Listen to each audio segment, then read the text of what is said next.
শ্রদ্ধাত্রয় বিভাগ যোগ শ্রীমদ্ ভগবদ গীতা সপ্তদশ অধ্যায়।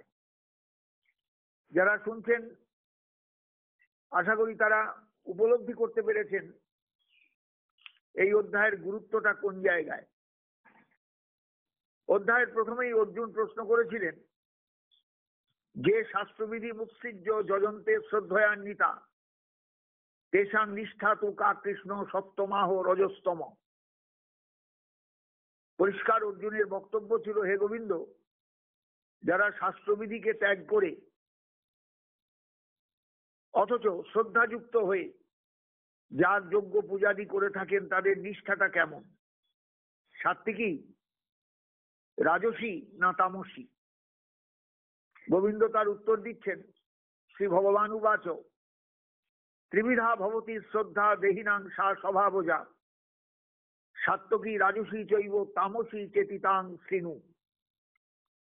অর্জুন শোনো,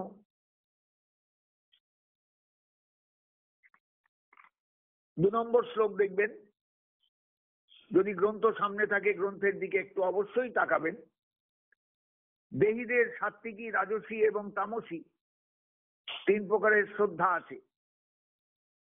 যে কোনো মানুষের ভেতরেই সাত্ত্বিকী শ্রদ্ধা থাকতে পারে, সেটা হয়তো কম পরিমাণে, হয়তো রাজসী শ্রদ্ধা বেশি পরিমাণে, তামসী শ্রদ্ধা তার থেকে একটু কম, কিংবা তামসী সাংঘাতিক মাত্রায়, রাজসী কম, সাত্ত্বিকী নেই বললেই চলে, আছে এই পর্যন্ত। অতএব স্বাভাবিকভাবেই এই 3 প্রকারের শ্রদ্ধা প্রত্যেকের মধ্যে আছে বলে প্রত্যেক মানুষই বিভিন্ন চরিত্রের, বিভিন্ন রকমের, এগুলো এর স্বভাব। এই শ্রদ্ধাটা তার স্বভাবজাত, জীবের স্বভাবজাত। এখানে অন্য কোনো জীবের কথা বলা হচ্ছে না, শুধু মানুষের কথাই বলা হচ্ছে, যেগুলো তার স্বভাবজাত। বলতে পারেন পূর্বজন্মের সংস্কার প্রসূত। পূর্বজন্মে যে সংস্কার তার ছিল, সেই সংস্কার থেকে জাত এই সমস্ত শ্রদ্ধা। গোবিন্দ বলছেন, আমি সেই শ্রদ্ধা সম্পর্কে তোমাকে বলছি, তুমি একটু ভালোভাবে শ্রবণ করো। ত্রিবিধা ভবতি শ্রদ্ধা দেহিনাং সা স্বভাবজা সাত্ত্বিকী রাজসী চৈব তামসী চেতিতাং শৃণু। সত্যানুরূপা সর্বস্ব শ্রদ্ধা ভবতি ভারত। জেনে রেখো অর্জুন, ভারত বলে অর্জুনকে সম্বোধন করছেন, সমস্ত জীবেরই শ্রদ্ধা সত্যানুরূপা, নিজের অন্তঃকরণের বৃত্তির অনুরূপ। সত্যানুরূপা মানে তার অন্তরে যে বৃত্তিটা কাজ করে সবসময়, সেই বৃত্তির অনুরূপ হলো তার শ্রদ্ধা। অয়ং পুরুষ শ্রদ্ধাময়। এই জীব আমরা সবাই কোথাও না কোথাও শ্রদ্ধা নিয়ে চলি। শ্রদ্ধা আমাদের আছে, নেই একথা বলা যাবে না, আছে। যচ্ছদ্য সয়ে বস, যার যেমন শ্রদ্ধা তিনি সেই রকম ভাবেই চলেন। যচ্ছদ্য সয়ে বস, যার যেমন শ্রদ্ধা, যিনি যেমন শ্রদ্ধা যুক্ত, সেই রূপেই তিনি থাকেন, সেই রূপেই তিনি চলেন। যচ্ছদ্য সয়ে বস যজন্তে সাত্ত্বিকা দেবান যক্ষ রক্ষাংসি রাজসা প্রেতান ভূতগণাংশ্চান্নে যজন্তে তামসা জনা। স্বাভাবিকভাবেই এসে গেল সঙ্গে সঙ্গে গোবিন্দের বক্তব্য যে পুরুষটি শ্রদ্ধাময়, যার যেমন শ্রদ্ধা সে তার শ্রদ্ধা অনুসারে এই ভাবে জগতে চলে, শ্রদ্ধা অনুসারে চলে। তারপরেই বলছেন 4র্থ শ্লোকে, খুব ভালো করে দেখবেন যে হে ভারত, অর্জুনকে সম্বোধন করে বলছেন, যজন্তে সাত্ত্বিকা দেবান যজন্তে, যারা সাত্ত্বিক প্রকৃতির তারা দেবতার অর্চনা করে। রাজসা যক্ষ রক্ষাংসি, যারা রাজসিক প্রকৃতির তারা যক্ষ রাক্ষসের উপাসনা করে। আর অন্যে তামসা জনা, যারা তামসিক প্রকৃতির বা তামসিক, প্রেতান ভূতগণাং চ যজন্তে, তারা ভূত প্রেতের অর্চনা করে। প্রত্যেকের স্বভাব অনুযায়ী তাদের অর্চনীয় তত্ত্ব বা অর্চনীয় বস্তুটাও স্থির হয়ে যায়। এইভাবেই জগৎটা চলছে। সাত্ত্বিক ব্যক্তিগণ দেবগণের অর্চনা করেন, রাজসিক প্রকৃতির যারা তারা যক্ষ রাক্ষসের অর্চনা করেন বা পূজা করেন, এবং তামসিক প্রকৃতির যারা তারা ভূত প্রেতের পুজো করে থাকে। কিন্তু সকাম দেবোপাসনা মিশ্র সাত্ত্বিক। সকাম কামনার সঙ্গে যে দেবতার উপাসনা, এটা কিন্তু ঠিক সাত্ত্বিকে বলা যাবে না, মিশ্র সাত্ত্বিক। একে শুদ্ধ সাত্ত্বিক আরাধনা বলে না। এখানে রজগুণের মিশ্রণ আছে, যেহেতু কামনা আছে। এখানে কাম্যবস্তু বা দেবলোকাদি প্রাপ্তি, ভগবত কাম্যবস্তু বা দেবলোকাদি প্রাপ্তি হতে পারে, কিন্তু ভগবত প্রাপ্তি হয় না কখনো। নিষ্কাম ভাবে একমাত্র ভগবানের আরাধনাই শুদ্ধ সাত্ত্বিকী শ্রদ্ধা। ভাগবতে একেই নির্গুণা শ্রদ্ধা বলেছেন। ভাগবতে দেখবেন একাদশ স্কন্ধে 25 অধ্যায়ে 26 নম্বর শ্লোক, একটু যদি হাতের কাছে থাকে শ্রীমদ ভাগবত, তাহলে দেখবেন একাদশ স্কন্ধের 25 অধ্যায়ের 26 নম্বর শ্লোক। সেখানে কিন্তু এইভাবেই বলা আছে, ত্রিবিধা শ্রদ্ধা, শ্রদ্ধাই উপাসনার প্রাণ। কিন্তু যজ্ঞ, দান, ব্রত, নিয়মাদিরও মুখ্য কথা হলো শ্রদ্ধা।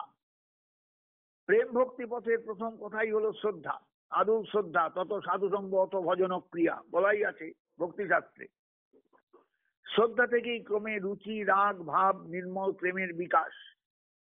ভক্তিশাস্ত্রে ভক্তিরসামৃত সিন্ধুতে এইভাবেই বলা হয়েছে শ্রদ্ধা বিষয়ক আলোচনা বা শ্রদ্ধা বিষয়ক সিদ্ধান্ত। ভক্তিশাস্ত্র এইভাবেই ক্রম উল্লেখ করেছেন। অর্জুন জিজ্ঞাসা করলেন, যারা শাস্ত্রবিধি জানেন না অথবা মানেন না, অথচ শ্রদ্ধা সহকারে যজ্ঞ পূজাদি করেন, তাদের এই নিষ্ঠা সাত্ত্বিক, রাজসিক না তামসিক? তার উত্তরে ভগবান বললেন, শ্রদ্ধা সকলের একই রকম হয় না। এর কারণ শ্রদ্ধা স্বভাবজা। শ্রদ্ধা মানুষের স্বভাব থেকে তৈরি হয়। সত্তানুরূপা, অর্থাৎ জীব স্বভাব অনুযায়ী যার অন্তঃকরণের যেমন সংস্কার, সেই শ্রদ্ধাও তদ্রূপ হয়। শ্রদ্ধা মনের ধর্ম। মন স্বভাবতই অন্ধ, শ্রদ্ধাও অন্ধ। বুদ্ধির দ্বারা চালিত না হলে এই শ্রদ্ধা অযোগ্য বস্তুতেই শ্রদ্ধা জন্মিয়ে জীবকে অধঃপাতিত করে। পক্ষান্তরে মনে যদি শ্রদ্ধা না থাকে, লোকে যদি কেবল বুদ্ধির দ্বারাই চালিত হয়, তবে কেবল শুষ্ক পাণ্ডিত্য, বিতর্ক, নাস্তিকতা এসে যায়। বুদ্ধিও সাত্ত্বিকাদি ভেদে ত্রিবিধ, এবং শ্রদ্ধা এই বুদ্ধি কর্তৃক চালিত হয় বলে এও 3 রকমের। দস্যুগণ নরবলি দিয়ে কালী পুজো করতো এক সময়। তাদের এই পূজা বা শ্রদ্ধা ঘোর তামসিক, এবং এটা তামসিক বুদ্ধি থেকেই সৃষ্ট। তামসিক বুদ্ধিতে অধর্মই ধর্ম বলে মনে হয়। দেখবেন গীতায় ভগবান অষ্টাদশ অধ্যায়ে বলবেন, অধর্মং ধর্মমিতি যা মন্যতে তমসাবৃতা। কেউ কেউ যাগ যজ্ঞাদি, ছাগ মহিষাদি বলিদান করে শ্রদ্ধা দেখান। এই শ্রদ্ধা রাজসিক বুদ্ধি প্রসূত। রাজসিক বুদ্ধি শাস্ত্রাদির প্রকৃত মর্ম যথাযথ বুঝতে পারে না।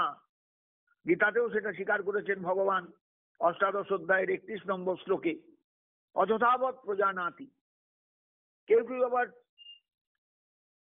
ছাগ মহিষাদিকে কাম ক্রোধাদি পাশবৃত্তির প্রতীক মাত্র বুঝে ওই সকল রিপুকে বলিদান করাই মায়ের শ্রেষ্ঠ অর্চনা বলে মনে করে। তারা কার্যাকার্য প্রবৃত্তি নিবৃত্তি ঠিক ঠিক বোঝেন। যারা কার্যাকার্য প্রবৃত্তি নিবৃত্তি ঠিক ঠিক বোঝেন, তারাই সাত্ত্বিক বুদ্ধি প্রসূত সাত্ত্বিকীর শ্রদ্ধা নিয়ে চলেন। সবাই কিন্তু সাত্ত্বিকীর শ্রদ্ধা নিয়ে চলতে পারে না। গন্ডগোল হয়ে যায় মানুষের বহু সময়। কিন্তু শ্রদ্ধা যখন স্বভাব অনুযায়ী হয়, তখন এর পরিবর্তন কিরূপে হতে পারে? সত্যশুদ্ধি বা স্বভাবের পরিবর্তন হলেই শ্রদ্ধাও শুদ্ধ হয়। রজতম বৃত্তি দমন করে শুদ্ধ সত্যগুণে অবস্থান করা সকল সাধনারই উদ্দেশ্য। স্বভাব পরিবর্তন পক্ষে আহার শুদ্ধি, সাধু সঙ্গ ইত্যাদির উপযোগিতা সর্বশাস্ত্রে কীর্তিত হয়েছে। অতএব মানুষ যদি মনে করে যে আমি আমার শ্রদ্ধাকে শুদ্ধ করব, তাহলে সাধু সঙ্গ, বিভিন্ন রকমের আহার গ্রহণের সময় সাবধানতা অবলম্বন, এই সমস্ত করে সে তার সত্ত্বগুণকে শুদ্ধ করতে পারে। এইবার আসুন, গোবিন্দ বলছেন যজন্তে সাত্বিকা দেবান যক্ষ রক্ষাংশী রাজসা। যারা সাত্বিক প্রকৃতির তারা দেবগণের অর্চনা করে, যারা রাজসিক প্রকৃতির তারা যক্ষ রাক্ষসের উপাসনা করে, আর যারা তামসিক প্রকৃতির তারা ভূত প্রেত দৈত্য দানব এদের উপাসনা করে। অশাস্ত্র বিহিতং ঘোরং তপ্পন্তে যে তপোজনা দম্ভ অহংকার সংযুক্তা কামরাগ বলান্বিতা কর্ষয়ন্ত শরীরস্থং ভূত গ্রাম মচেতস মাঞ্চৈবান্ত শরীরস্থং তাং বিদ্ধা সুর নিশ্চয়ান। অর্জুন মনে রেখে দিও, 5 আর 6 নম্বর শ্লোক দুটো খুব খুব ইম্পর্টেন্ট, খুব মনে রাখার মতো। যে দম্ভ অহংকার কামনা ও আসক্তিযুক্ত এবং বলদর্পিত হয়ে যে সকল অবিবেকী ব্যক্তি শরীরস্থ ভূতগণকে এবং অন্তর্যামী রূপে দেহ মধ্যস্থ আমাকে, মানে ভগবান নিজেই বলছেন আমাকে আমাকে আমাকে কৃশ করে, মানে কষ্ট দিয়ে শাস্ত্রবিধি বিরুদ্ধ অত্যুগ্র তপস্যাদি করে থাকেন, তাদের আসুর বুদ্ধি বিশিষ্ট বলে মনে করো বা জেনো। সবসময় খেয়াল করো যে সাংঘাতিক উপোস কাপাস করেই যে পুজো করা, সেই পুজোটা পুজো নয়, তাতে ক্ষতি হয়, এতে ক্ষতি হয়।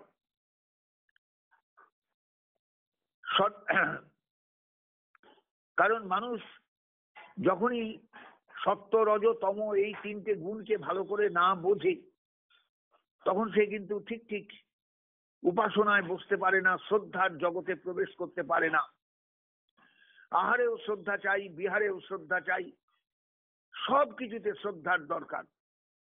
দেখবেন পরপর বলে যাচ্ছেন ভগবান, কর্ষয়ন্ত শরীরস্থং ভূত গ্রাম মচেতস মাঞ্চই বান্তর শরীরস্থং তাং বিদ্ধি বিদ্ধাসুর নিশ্চয়ান।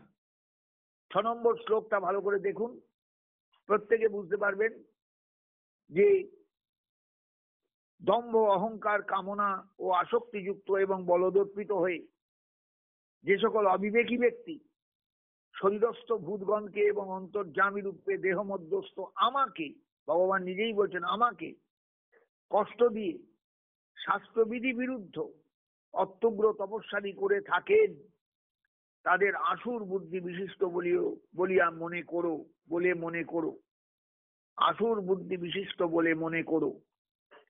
5 এবং 6 নম্বর শ্লোক দুটো খুব খুব দরকারি, খুব প্রয়োজনীয় আমাদের বোঝার। উপোস করলেই পুজো হয় তা নয়। কঠোরভাবে শরীরকে কৃচ্ছতা সাধনের মধ্যে দিয়ে নিয়ে যাওয়াটাই কিন্তু পূজার অন্যতম যে একটা লক্ষণ তা নয়। কিন্তু আসলে দেখতে হবে আমি কতটা তাকে স্মরণ করতে পারি, আহারের দিকে আমার দৃষ্টি থাকে না তার পূজায় আমার দৃষ্টি থাকে। ওই জন্যই পরে প্রথমেই বললেন আহারস্তবি সর্বস্ব ত্রিবিধ ভবতি প্রিয়। মনে রেখে অর্জুন, আহারও 3 রকম, আহারও 3 রকম। কারণ প্রত্যেকে কেউ সাত্বিক আহার করবে, কেউ রাজসিক আহার করবে, কেউ তামসিক আহার করবে। আহারের ক্ষেত্রেও তো সেই রকম হবে, কারণ যার যেমন চরিত্র সে সেই রকম আহার গ্রহণ করবে। তপস্যার ক্ষেত্রেও তাই হবে, আসুরি তপস্যা, সাত্বিকী তপস্যা, রাজসী তপস্যা, তামসী তপস্যা, এগুলো কিন্তু মনে রাখতে হয়। সাত্বিক আহার আয়ু উৎসাহ বল আরোগ্য চিত্ত প্রসন্নতা এবং রুচি এ সকলের বর্ধনকারী, সরস স্নেহযুক্ত সারবান প্রীতিকর আহার সাত্বিকগণের প্রিয়। আর যারা সাত্বিক নয় তারা পরিষ্কার বলছেন আয়ুষত্ব বলারোগ্য সুখ প্রীতি বিবর্ধনা রসা স্নিগ্ধা স্থিরা হৃদা আহারা সাত্বিকা প্রিয়া।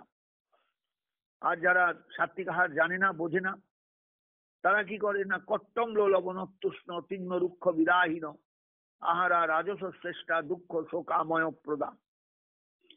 রাজসিক আহার হলো অতি কটু, অতি অম্ল, অতিশয় লবণাক্ত অতিশয় উষ্ণ বা গরম, তীক্ষ্ণ, বিদাহী মানে জ্বালা সৃষ্টি করে, দুঃখ, শোক এবং রোগ উৎপাদক এমন যে আহার, এগুলো রাজসিক আহার। রজগুণময় ব্যক্তিরা এই আহার পছন্দ করেন। জাত জামং গত রসং পুতি পর্যুষিতঞ্চ যৎ উচ্ছিষ্টমপি চামেধ্যং ভোজনং তামস প্রিয়ম। জাত জাম, এক প্রহর অতীত হয়ে গেছে, পাক করার পর এক প্রহর অতীত হয়েছে, বাসি হয়ে গেছে, রস নষ্ট হয়ে গিয়ে শুকিয়ে গিয়েছে বা পুড়ে গিয়েছে, এগুলো সব তামসিক আহার। বহু পূর্বে রান্না, অনেকক্ষণ আগে রান্না, রস শুকিয়ে গিয়েছে, দুর্গন্ধ, পর্যুষিত মানে বাসি, উচ্ছিষ্ট, অপবিত্র, এগুলো তামসিক ব্যক্তির প্রিয় আহার। সর্বপ্রকার সাধন পথে, বিশেষত ভক্তিমার্গে আহার শুদ্ধির বিশেষ প্রাধান্য দেওয়া হয়। শ্রুতিতে একটা কথা আছে, ছান্দোগ্য উপনিষদে, আহার শুদ্ধ সত্যশুদ্ধি, সত্যশুদ্ধ ধ্রুবাস্মৃতি। আহার শুদ্ধ হলে মানুষের সত্যগুণ শুদ্ধ হয়, আর সত্যগুণ শুদ্ধ হলে মানুষের স্মৃতি ধ্রুবত্ব লাভ করে। আহার শুদ্ধ হলে চিত্ত শুদ্ধ হয়, চিত্ত শুদ্ধ হলে শুদ্ধ চিত্তে ঈশ্বরের স্মৃতিটা অব্যাহত হয় বা অব্যাহত থাকে। রামানুজাচার্য এখানে বলেছেন, আহার শব্দ খাদ্য অর্থেই এখানে গ্রহণ করেছেন শাস্ত্র। তার মতে খাদ্যের ত্রিবিধ দোষ পরিহার করা কর্তব্য। এক হলো জাতি দোষ, খাদ্যের প্রকৃতিগত দোষ।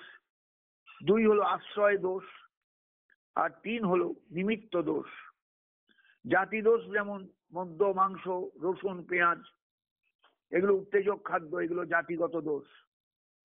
আশ্রয়গত দোষ অসুচি, অতিকৃপণ, আসুর স্বভাব, কুৎসিত রোগাক্রান্ত খাদ্য বিক্রেতা, দাতা, পাচক বা পরিবেশনকারী, এরা হলো সব আশ্রয় দোষী।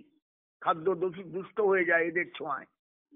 আর নিমিত্ত দোষ হলো ধুলো, ময়লা, কেশ মানে চুল পড়ে আছে, মুখের লালা, এই অপবিত্র বস্তুর সংস্পর্শ, এগুলো দূষিত খাদ্য সবসময় পরিত্যাজ্য। অর্থাৎ জাতিগত দোষ থাকলেও পরিত্যাজ্য, আশ্রয় দোষ থাকলেও পরিত্যাজ্য, নিমিত্ত দোষ থাকলেও পরিত্যাজ্য। গোবিন্দ বলছেন 10 নম্বর শ্লোকে, জাত জামং গত রসং পুতি পর্যুষিতঞ্চ যৎ উচ্ছিষ্টমপি চামেধ্যং ভোজনং তামস প্রিয়ম। এগুলো তামসিক আহার। শঙ্করাচার্য আহার শব্দের অন্যরূপ ব্যাখ্যা করেছেন, আর হিয়তে ইতি আহার, যা গ্রহণ করা যায় তাই আহার। অর্থাৎ ইন্দ্রিয় গ্রাহ্য বিষয় জ্ঞানী হলো আহার। তার মতে আহার শুদ্ধি অর্থ হলো রাগ, দেশ, মোহ, এই ত্রিবিধ দোষবর্জিত হয়ে ইন্দ্রিয়ের দ্বারা বিষয় গ্রহণ। এইরূপে আসক্তি এবং বিদ্বেষাদি বিযুক্ত হয়ে ইন্দ্রিয়গ্রাহ্য বিষয় গ্রহণ করতে পারলেই চিত্ত নির্মল ও প্রসন্ন হয়, আর এইরূপ চিত্তে ঈশ্বরের স্মৃতি অবিচলিত থাকে। এই হচ্ছে শঙ্করাচার্যের বক্তব্য। তো আমাদের এগুলো একটু ভেবেচিন্তে নিতে হবে, কারণ আমরা তো গীতাকে সামনে রেখে চলতে চাই। অতএব আমরা যেমন যেমন এটা পারবো, যেমন যেমন এটা আমাদের চলার পথে আমাদের জীবনকে স্বচ্ছন্দ রাখবে, সেইভাবেই আমাদের নিতে হবে। অফলাকাঙ্ক্ষীবীর যোগ্য বিধির্দিষ্ট জয়িজ্যতে যষ্টব্য মেবেতি মন সমাধায় স্বসাত্বিক। 11 সংখ্যক শ্লোকে বলছেন, অফলাকাঙ্ক্ষীবীর যষ্টব্যং, ফলাকাঙ্ক্ষাবিহীন ব্যক্তিগণ কর্তৃক যষ্টব্য, যজ্ঞ করাই কর্তব্য। যিনি যজ্ঞ করছেন, যার যজ্ঞের প্রসাদ আমরা গ্রহণ করব, সেই মানুষগুলো কেমন? তারা কি ফলের আকাঙ্ক্ষা নিয়ে করছেন, না ফলাকাঙ্ক্ষা শূন্য হয়ে করছেন? ফলাকাঙ্ক্ষা বিহীন হতে পারলে সবচেয়ে মঙ্গল। এইভাবে মনকে সাবধান করে, মনকে সমাহিত করে বিধির্দিষ্ট যজ্ঞ ইজ্জতে, শাস্ত্রবিধি অনুসারে যিনি যজ্ঞ করেন, তার যজ্ঞই হলো সাত্বিক যজ্ঞ। কোনো ফলাকাঙ্ক্ষা নেই, বিধি পূর্বক যজ্ঞ করছেন বা করা কর্তব্য, এটা জেনে যিনি যজ্ঞে বসেন, মনকে সমাহিত করেন যজ্ঞে, তিনি হলেন সাত্ত্বিক যজ্ঞকারী। এই যজ্ঞ সাত্ত্বিক, অর্থাৎ এইরকম ব্যক্তির যজ্ঞই সাত্ত্বিক যজ্ঞ। ধর্মরাজ যুধিষ্ঠিরকে শ্রীকৃষ্ণ এইরূপ সাত্ত্বিক যজ্ঞ করতে উপদেশ দিয়েছিলেন। তিনিও নিষ্কাম ভাবে যজ্ঞ সমাপ্ত করেছিলেন বলেই শাস্ত্রে পাওয়া যায়। এটা হলো শ্রদ্ধাত্রয় বিভাগ যোগের 11 শ্লোক। দ্বাদশে এসে বলছেন ভগবান, অভিসন্ধায়তু ফলম, ফলম অভিসন্ধায়তু, ফল কামনা নিয়ে যিনি যজ্ঞ করেন, ফলের দিকে তাকিয়ে, ফলে অভিসন্ধায়তু ফলম দম্ভার্থমপি চৈব যৎ, কিংবা দম্ভ প্রকাশের জন্য যিনি যজ্ঞ করেন, নিজের মহত্ব দেখাবার জন্য, অহংকার দেখাবার জন্য যিনি যজ্ঞ করেন, হে ভরত শ্রেষ্ঠ, হে যুধিষ্ঠির, তং যজ্ঞং রাজসং বিদ্ধি, সেই যজ্ঞ হলো রাজসিক যজ্ঞ। বিধিহীন মৎসৃষ্টান্ন, মন্ত্রহীন মদক্ষিণম, শ্রদ্ধা বিরহিতং যজ্ঞং তামসং পরিচক্ষতে। বিধিহীন, শাস্ত্রবিধি শূন্য, অসৃষ্টান্ন, অন্নদানবিহীন যজ্ঞ, মন্ত্রহীন যজ্ঞ, দক্ষিণাহীন যজ্ঞ, শ্রদ্ধাহীন যজ্ঞ, এগুলো তামসিক যজ্ঞ, একে যজ্ঞই বলে না। বিধিশূন্য, অন্নদানবিহীন, শাস্ত্রোক্ত, মন্ত্রহীন, দক্ষিণাহীন, শ্রদ্ধাশূন্য যজ্ঞকে তামস যজ্ঞ বলে। আশা করি নিশ্চয়ই সবাই বুঝতে পারছেন তামসিক যজ্ঞ কেন বর্জনীয়, রাজসিক যজ্ঞই বা কেন বর্জনীয়, কেন আমাদের সাত্ত্বিক যজ্ঞই একান্ত করতে হবে, তার একটা নির্দেশিকা এখানে আমাদের পাওয়া গেল পরিষ্কার ভাষায়। বিধিহীন মৎসৃষ্টান্নম, মন্ত্রহীন মদক্ষিণম, শ্রদ্ধা বিরহিতং যজ্ঞং তামসং পরিচক্ষতে। দেবদ্বিজ গুরু প্রাজ্ঞ পূজনং শৌচমার্জবং, ব্রহ্মচর্য মহিংসা চ শারীরং তপ উচ্যতে। শরীরের তপস্যা, শরীরের তপস্যা, শারীরং তপ। কারণ যখনই আপনি তপস্যায় বসবেন, আপনি সেই জপেই বসুন, ধ্যানেই বসুন, যাতেই বসুন, আপনার তো একটা তপস্যার একটা জায়গা দরকার, তপস্যা তো দরকার। তাই পরিষ্কার বলছেন 16, এটা হচ্ছে শ্লোক সংখ্যা হচ্ছে 13। 13তে বলছেন বিধিহীন, শাস্ত্রবিধি শূন্য, অসৃষ্টান্ন, অন্নদানবিহীন যজ্ঞ, মন্ত্রহীন যজ্ঞ, দক্ষিণাহীন যজ্ঞ, শ্রদ্ধাশূন্য যজ্ঞ, এগুলোকে তামসিক যজ্ঞ বলে। এই যজ্ঞ কখনোই করণীয় নয়। তামসং পরিচক্ষতে। 14 নম্বর শ্লোকে এবার আসুন। দেবদ্বিজ গুরু প্রাজ্ঞ পূজনং শৌচমার্জবম, ব্রহ্মচর্য মহিংসা চ শারীরং তপ উচ্যতে। এই শরীরের আবার তপস্যা আছে। শরীরের তপস্যা কেমন না, দেবদ্বিজ গুরু প্রাজ্ঞ পূজনং শৌচমার্জবম। তাকিয়ে দেখবেন, এটা হলো 14 নম্বর শ্লোক। আমরা দেবদ্বিজ গুরু প্রাজ্ঞ পূজনম, দেবতাকে অর্চনা, ব্রাহ্মণকে অর্চনা, গুরুকে অর্চনা, প্রাজ্ঞ ব্যক্তিকে অর্চনা, বিদ্বানের অর্চনা, সুচিতা, সরলতা, আর্যবং মানে সরলতা, ব্রহ্মচর্য, অহিংসা, এগুলো হলো শারীরিক তপস্যা। এগুলোর প্রয়োজন আছে জীবনে। যিনি অন্তত তপস্যার ক্ষেত্রে এগিয়ে যাবেন, শ্রদ্ধাত্রয় বিভাগ যোগে এগুলোর কথা উল্লেখ করে গোবিন্দ জানিয়ে দিলেন যে তোমাকেও অর্জুন, যদি তুমি এগুতে চাও তোমার সাধন পথে, তাহলে কিন্তু এগুলোকে তোমায় বুঝতে হবে। শ্রদ্ধা বিরহিতম যজ্ঞং না, শ্রদ্ধা বিরহিতম যজ্ঞং তামসং পরিচক্ষতে। দেবদ্বিজ গুরু প্রাজ্ঞ পূজনং শৌচমার্জবম, ব্রহ্মচর্য মহিংসা চ শারীরং তপ উচ্যতে। শারীরিক তপস্যা, শরীরের তপস্যা। অনুদ্বেগ করং বাক্যং,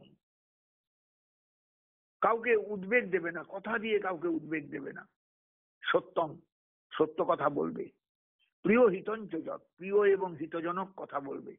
এই যে বাক্য, এটাই হলো এবং সাধ্যাভ্যাসনম, এবং শাস্ত্রাভ্যাস করবে সব সময়ের জন্য, যখনই সময় পাবে। এটা হলো বাংময়ং তপ, কথার তপস্যা। কথার তপস্যা, অযথা কথা না বলে সব সময়ের জন্য সত্য কথা বলা, প্রিয় অথচ হিতকর কথা বলা, যে কথা বলবে সে কথা যেন শাস্ত্রমুখী কথা হয়, শ্রদ্ধায় যেন তার মধ্যে থাকে, তোমার অনুভব যেন তার মধ্যে থাকে, এইভাবে কথা বলবে। পরিষ্কার বলছেন, অনুদ্বেগ করং বাক্যং সত্যং প্রিয়হিতঞ্চ যৎ শ্রদ্ধায় অভ্যাসনং চৈব বাংময়ং তপ উচ্যতে। অর্থাৎ আমি অন্যরকম কোনো কথা জীবনেও বলবো না, দিনের কোনো সময়ে বলবো না, সব সময় কথার মধ্যে আমার থাকবে একটা তপস্যা, কথার মধ্যে আমার থাকবে একটা ধ্যান ধারণা, ঈশ্বর ভাবনা। মনঃপ্রসাদ সৌম্যত্তম মৌন মাত্ম বিনিগ্রহ ভাব সংশুদ্ধির ইত্যে তপ মানুষ উচ্চতে। মানসিক তপস্যা কাকে বলে? না, মানসিক তপস্যা হচ্ছে যা যা কাউকে উদ্বেগ দেবে না কখনো, যা সত্য, যা প্রিয়, যা হিতকর, এরূপ বাক্য ব্যবহার করা হবে। শাস্ত্রাভ্যাস থাকবে জীবনে। ভাব, এইগুলোকে বলে বাংময় তপস্যা, বাচিক তপস্যা। তাহলে এগুলো সম্পর্কে আমাদের একটু প্রত্যেকের বোঝা দরকার, খেয়াল করা দরকার। মনঃপ্রসাদ, মনের প্রসাদ, চিত্তের প্রসন্নতা যেন থাকে, যেন অক্রূরতা যেন থাকে, মৌন ভাব যেন থাকে, মনঃসংযম যেন থাকে, ব্যবহারে অকপটতা যেন থাকে, চিত্তশুদ্ধি যেন হয়। এগুলো সবই হলো মানসিক তপস্যা। মনঃপ্রসাদ সৌম্যত্তং মৌনমাত্ম বিনিগ্রহ ভাব সংশুদ্ধির তপ মানুষ উচ্চতে। এগুলো হলো মানসিক তপস্যা। এগুলো আমাদের প্রত্যেকের জীবনে বোঝা দরকার এবং এইভাবে তৈরি হওয়া দরকার। মৌন মানি হলো মনের ভাব ও মৌনম, মুনির যে ভাব, অর্থাৎ মুনিরা কথা বলেন কম, তারা সব সময় আত্মনিমগ্ন হয়ে থাকেন তাদের ভজনে সাধনে। ভাব সংশুদ্ধি, পরের ব্যবহার কালে অমায়াবিত্তম, অর্থাৎ সব সময়ের জন্য অপরের সঙ্গে ব্যবহার কালে কপটতা রহিত হয়ে চলা, কপটতা শূন্য হয়ে চলা, এগুলো আমাদের জীবনে দরকার। চিত্তের প্রসন্নতা, অক্রূরতা, বাক সংযম, আত্মসংযম, মনঃসংযম, অন্যের সহিত ব্যবহারে কপটতা রাহিত্য, এগুলোকে বলে মানসিক তপস্যা। এগুলো আমাদের প্রত্যেকের দরকার। 16 নম্বর শ্লোকে ভগবান সেই মানসিক যে তপস্যা, সেই তপস্যার বিষয়টাকে বললেন। শ্রদ্ধয়া পরয়া তপ্তং তপস্তং ত্রিবিধং নরই অফলাকাঙ্ক্ষী যুক্ত সাত্বিকং পরিচক্ষতে। এরপরে বলছেন, ত্রিবিধ তপস্যা যদি ফলাকাঙ্ক্ষা শূন্য, এই 3 রকম তপস্যা যদি ফলের আকাঙ্ক্ষা শূন্য হয়, ঈশ্বরে একাগ্রচিত্ত ব্যক্তিগণ কর্তৃক পরম শ্রদ্ধা সহকারে অনুষ্ঠিত হয়, তবে তাকে সাত্বিক তপস্যা বলে। সাত্বিক তপস্যা মানে আমি স্নান করে কাপড় ছেড়ে বসলাম তার মানেই সাত্বিক তপস্যা, তা নয়। কিন্তু পরিষ্কার বলছেন, ফলাকাঙ্ক্ষা শূন্য, ঈশ্বরে একাগ্রচিত্ত, পরম শ্রদ্ধা, এগুলো যদি থাকে তবে সেটা সাত্বিক তপস্যা। পূর্বের 3টে শ্লোকে কায়িক, বাচিক, মানসিক এই ত্রিবিধ তপস্যার বর্ণনা হয়েছে। ত্রিবিধ তপস্যার প্রত্যেকটি আবার সাত্বিকাদি ভেদে 3 প্রকার, তাই এখন 3টি শ্লোকে বলা হচ্ছে। তারপরে শ্লোক 18 নম্বর শ্লোক দেখুন, সৎকার ও মান পূজার্থং তপোদম্ভেন চৈব যৎ ক্রিয়তে তদিহ প্রক্তং রাজসং চলমন ধ্রুবম। সৎকার ও মান পূজার্থং, সৎকার, মান এবং পূজা লাভের জন্য, দম্ভ সহকারে যে তপস্যা অনুষ্ঠিত হয় এই লোকে, চলম অনিত্য, অধ্রুবম অনিশ্চিত, সেই তপস্যা কিন্তু রাজসিক তপস্যা। রাজসিক তপস্যা কখনোই কাঙ্ক্ষিত নয়, কখনোই কাঙ্ক্ষিত নয়। আমাদের সাত্বিক তপস্যা কাঙ্ক্ষিত। অতএব সব সময়ের জন্য খেয়াল রাখতে হবে আমার তপস্যাটা সাত্বিক হলো কিনা, সত্য গুণময় হলো কিনা, এটা খেয়াল রাখতে হবে। 18 নম্বর শ্লোকে ভগবান বললেন, তাই পরিষ্কার ভাষায় সৎকার ও মান পূজার্থম, সাধুকার অর্থাৎ 2 ব্যক্তি বড় সাধু তপস্বী, এরূপ যে প্রশংসা বাক্যাদি, এগুলোর থেকে দূরে থাকা। মানন অর্থাৎ প্রত্যুত্থান, এগুলো সব সময় খেয়াল রাখা। খুব যাকে সম্মান দেব তার সম্মান দেওয়ার চেষ্টা, যাকে যাকে আমি শ্রদ্ধা জানাবো তাকে শ্রদ্ধা জানাবার চেষ্টা, নিজের তপস্যায় স্থির থাকা, দম্ভ নয় দম্ভ শূন্য হয়ে চলা, এগুলো হচ্ছে সবই মানে আমাদের করণীয় বা কর্তব্য। এরূপ তপস্যায় আত্মোন্নতি বা পারলৌকিক কোনো স্থায়ী ফল হয় না। ওই যে রাজসিক তপস্যা বলছেন তো, সাত্বিক নয়। 18 নম্বর শ্লোকের অর্থটা দেখবেন, রাজসিক তপস্যা, এই তপস্যায় আত্মোন্নতি বা পারলৌকিক কোনো স্থায়ী ফল হয় না, এটা ক্ষণস্থায়ী প্রতিষ্ঠা লাভ হতে পারে।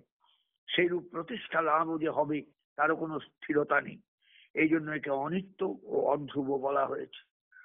পরিষ্কার ভাষায় অনিত্য, চলম অধ্রুবম, অনিত্য এবং অধ্রুব। মূঢ় গ্রাহেণ আত্মনো যৎ পীড়য়া ক্রিয়তে তপ পরস্য উৎসাধনার্থম বা তৎকামস উদাহৃতম। মহাচ্ছন্ন বুদ্ধিবশে নিজের শরীরকে পীড়া দিয়ে অথবা জারণ মারণ আদি অভিচারিক ক্রিয়া দিয়ে পরের বিনাশার্থ যে তপস্যা অনুষ্ঠিত হয় তাকে বলে তামসিক তপস্যা। এগুলো কখনোই কাঙ্ক্ষিত নয়, কখনোই কাঙ্ক্ষিত নয়, কখনোই কাঙ্ক্ষিত নয়। সব সময়ের জন্য খেয়াল রাখতে হবে যে আমরা তপস্যা করতে বসে যেন নিজের ক্ষতি সাধন না করি, এটা আমাদের খেয়াল রাখা দরকার। এই জন্য সবসময় সাত্বিক, রাজসিক, তামসিক তিনটে শব্দের সঙ্গে আমাদের পরিচিত থাকা দরকার। আমরা যেন সত্যগুণ ছেড়ে না যাই, কখনো রজগুণের দ্বারা আক্রান্ত না হই, তমগুণের দ্বারা আক্রান্ত না হই, আমাদের সত্যগুণটা যেন স্থায়িত্ব লাভ করে। আমার আলোচনাটা হলো বটে, কিন্তু ঠিক মন মতো হলো না, তবে আবার আমি আলোচনায় যাব এই শ্রদ্ধাত্রয় বিভাগ যোগে। আশা করি সেইবার আমি ক্লিয়ার করতে পারবো আপনাদের কাছে সমস্ত কিছু। বিষয়টাকে নিয়ে আপনারাও একটু নাড়াচাড়া করবেন গীতা খুলে, তাহলে আমারও সুবিধা হবে, যাতে প্রত্যেকেই আমরা গীতার আলোচনায় আলোকিত হয়ে আমরা যেন জীবনের চলার পথে চলতে পারি। জয় নিতাই, জয় গৌরহরি, জয় শ্রীমদ্ ভগবদ গীতা।